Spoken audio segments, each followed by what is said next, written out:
Okay, everybody, welcome back. Excited to have you in for our next presentation. Couple quick business items. If you need a certificate of attendance to prove that you were here, please just message me in the chat and I will get that to you. If you just joined us, please keep your camera off and keep yourself muted. And I did start the recording. So we'll go ahead and introduce our next presenter, who's going to be Nathaniel Wagenaar. He's going to present to us on design equity and interior design education, exploring concepts and cultivating social consciousness. So a little bit about Nathaniel. Nathaniel's an architect and is an assistant professor in the Department of Interior Design at Mount Royal University in Calgary, Alberta, Canada. With a background in graphic design, video game design, construction, and BIM modeling, Nathan teaches design tools and studio courses where he champions appropriately leveraging technology to maximize exploration and creativity in the design process. As a researcher and practitioner, Nathaniel advocates for design equity and exploring how the built environment can steward accessibility, inclusivity, and social justice. So with that, I'm going to stop sharing my screen and turn it over to Nathaniel. Thanks so much, Heidi. I will get on to presenting here and sharing my screen.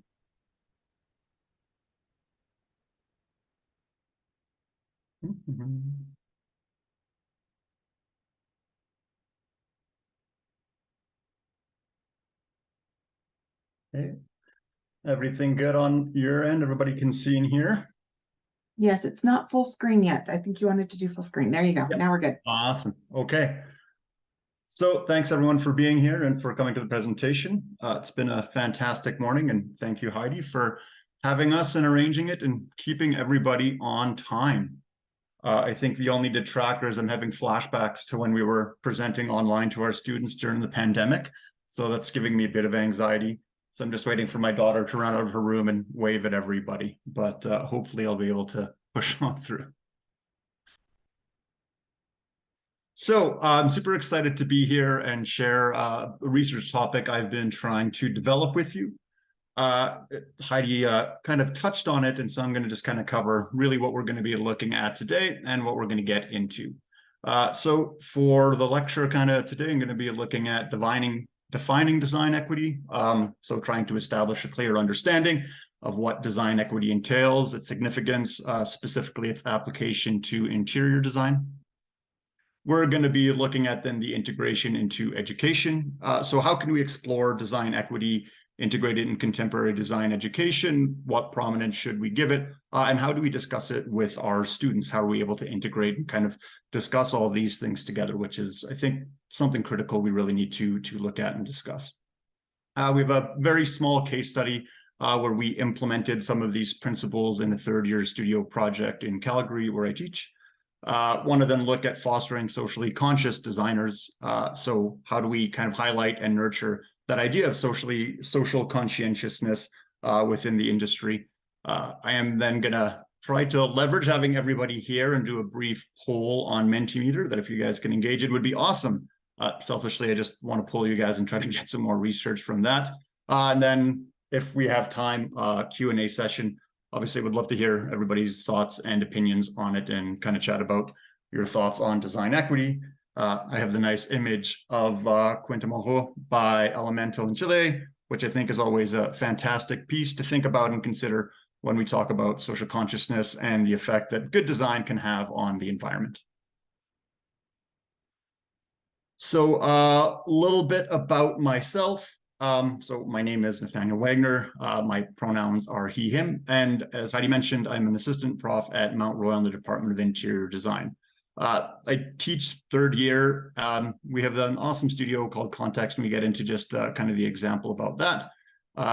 And along with teaching, I'm a registered architect, and I'm a partner at a kind of small design-focused critical practice here in Calgary.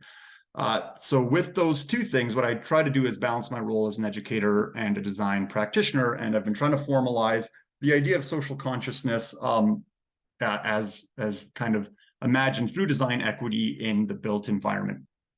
From my background, I grew up in Vancouver for a bit, and I was in social housing growing up for most of my adolescence. And I think that for me instilled on me kind of just the responsibility that we have as designers to approach social consciousness, social issues, and try to foster that community that those things can have. So as a designer, I think I've really been rooted in that idea of design equity, the belief that design can kind of create tangible, positive impacts on communities. And this is something I think that at our practice, we really try to prioritize and implement with the projects that we have. Interestingly enough, so we're a small architecture firm. We do a lot of interior design, and we've also done a lot of urban spaces, so a lot of urban design, which is interesting because I think all three of those have different opportunities and applications of equitable design and being able to approach those in different ways. So my current focus really revolves around exploring design equity principles and seeing how they can be scaled up and down from urban design to architecture to interior design specifically, and how are we able to embed that then into education.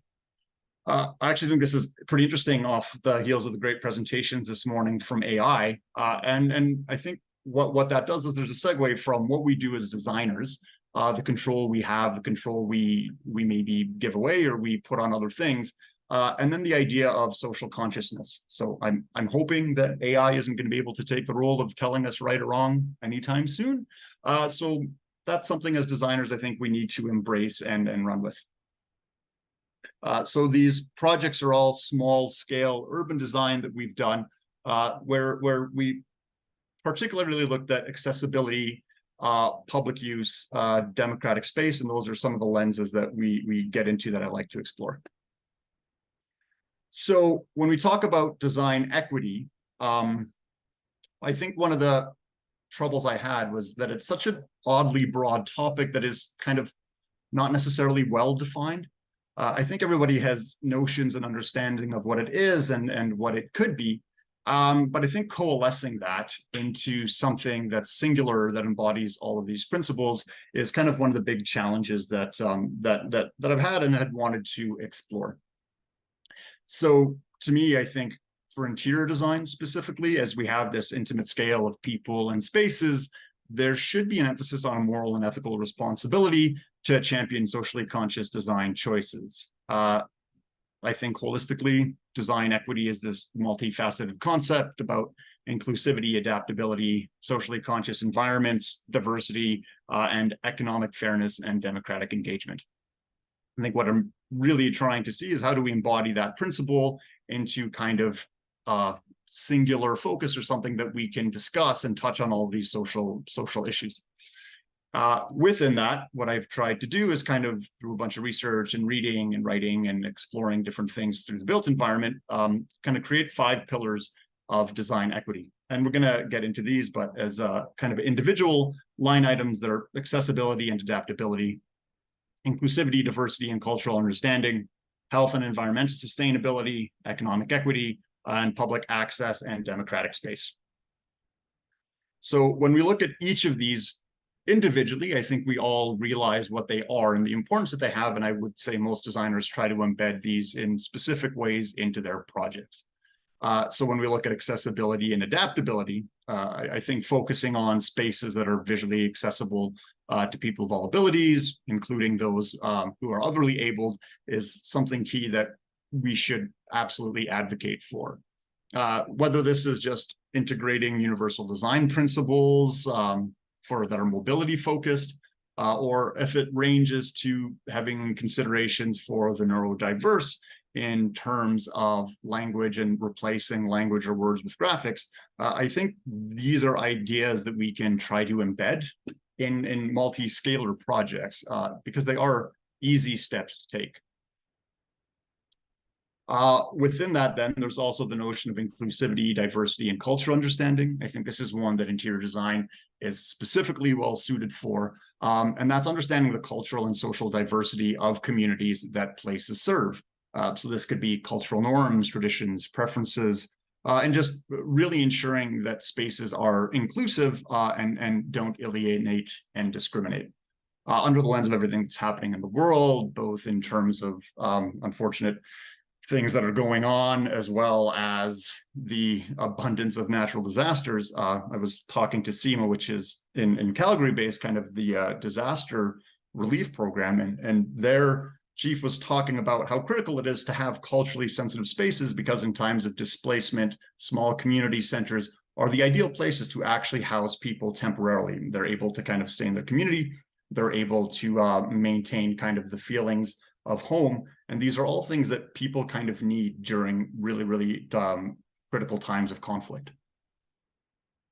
Health and environmental sustainability are key items that kind of promote health, both of the person and of the building. So these can be considerations of renewable resources, strategies to mitigate climate change, and then the prioritization of physical and mental well-being of occupants.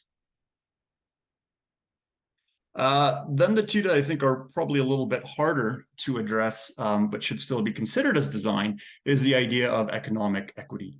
And so how do we make sure that spaces are available to a wide range of socioeconomic backgrounds?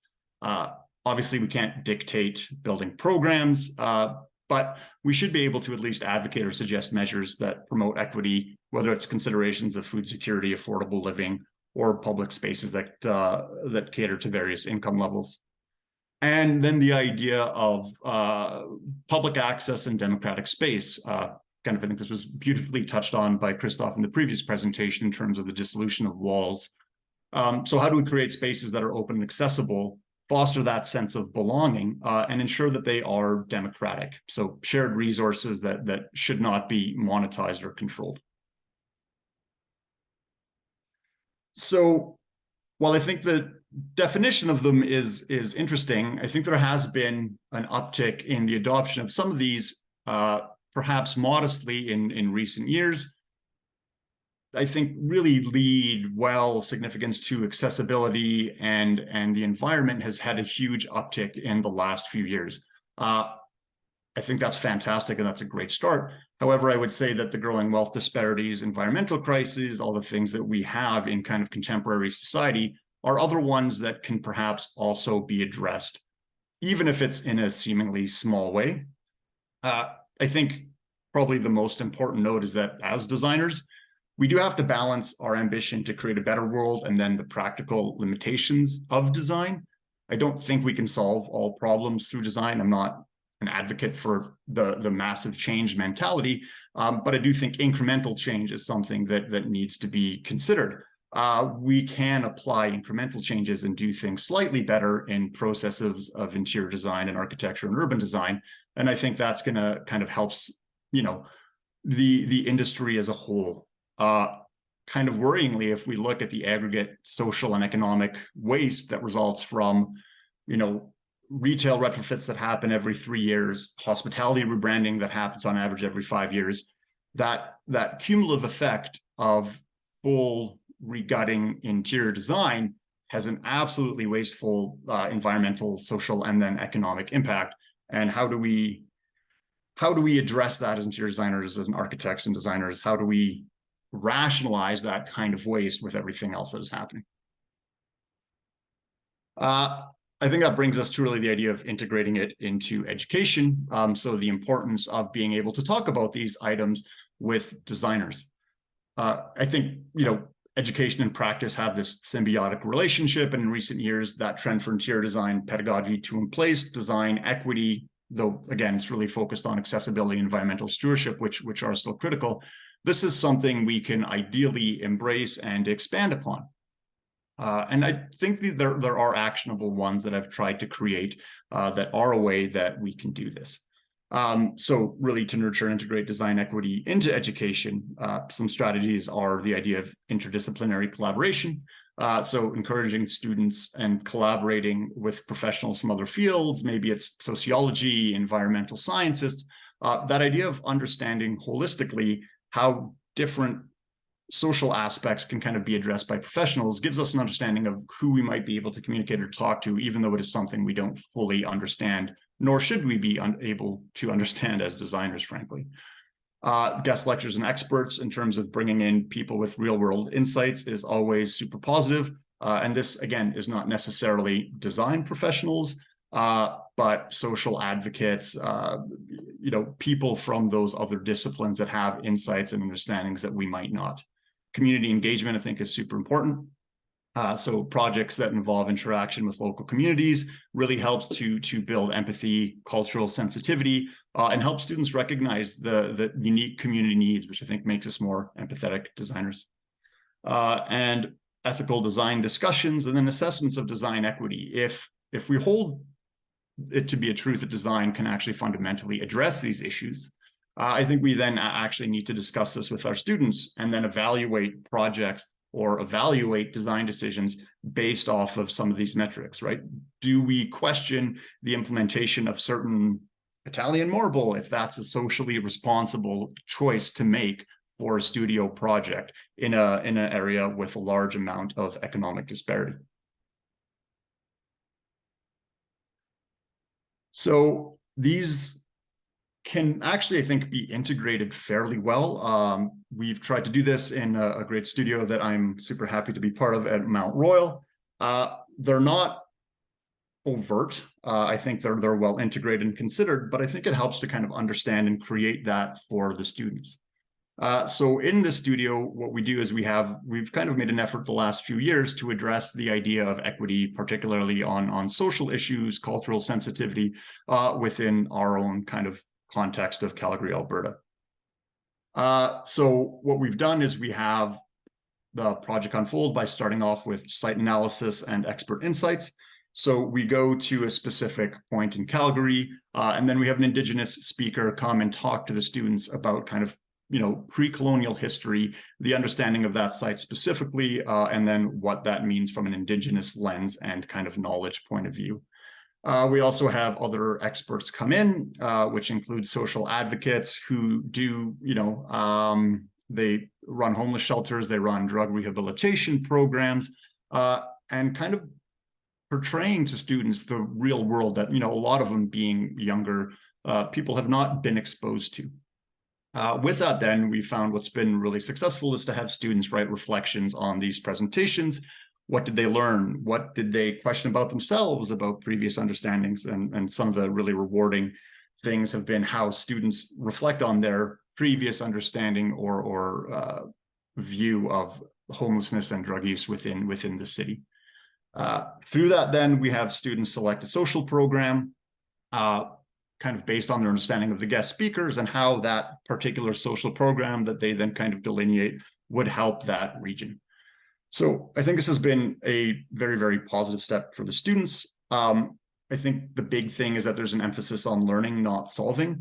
And it's important that the students understand that design cannot solve homelessness. It cannot solve economic disparity, but there are small measures we can do to bring these things up and maybe question if there is even a small way that they can be addressed or reviewed in a design discourse type of way. I think some of the challenges are, it is difficult for, I think, students to really understand and grasp some of those things, homelessness and drug use and what that means. But I think it is something that is critical and the students are grateful of to have been exposed to.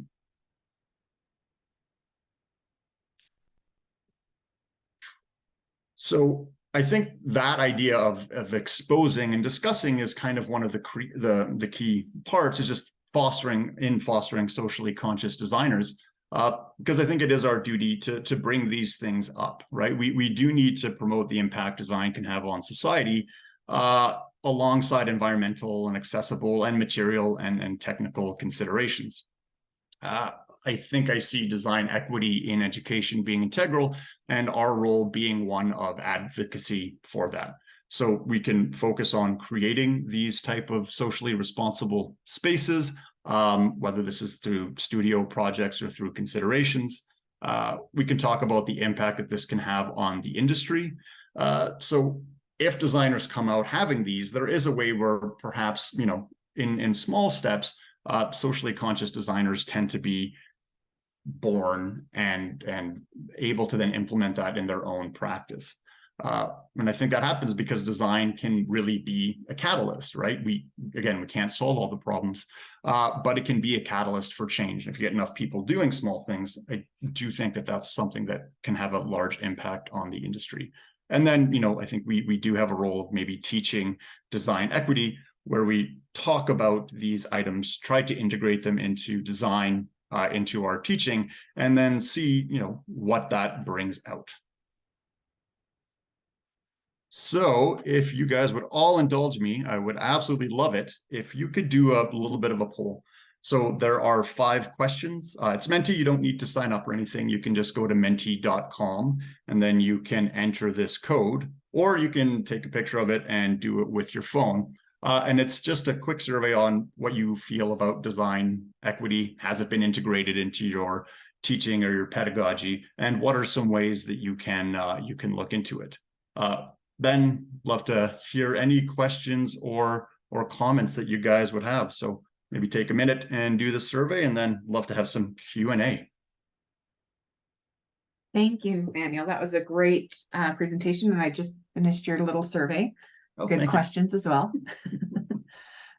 We'll go ahead and open it up. We've got a few minutes for questions from the audience here. Anyone have questions for Nathaniel?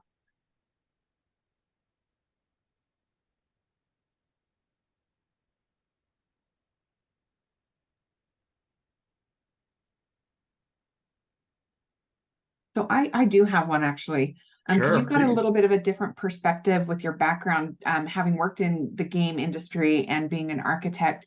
How has that influenced your drive to push design equity?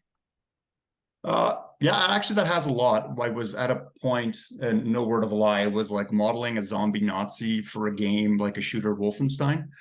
And I thought, this feels a little odd that this is what I'm like wanting to do with my life. So I took that as a way to kind of self-reflect and question what I could do that might be a bit more personally meaningful, that I would have more more personal satisfaction with. And that's then when I went into architecture. Thank you. And someone's asking if you can put up that QR code again for the survey, if you would. Oh, sure.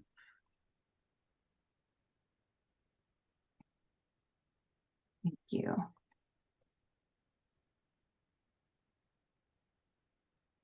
Other questions from the audience? We also have the Q&A function you can use as well.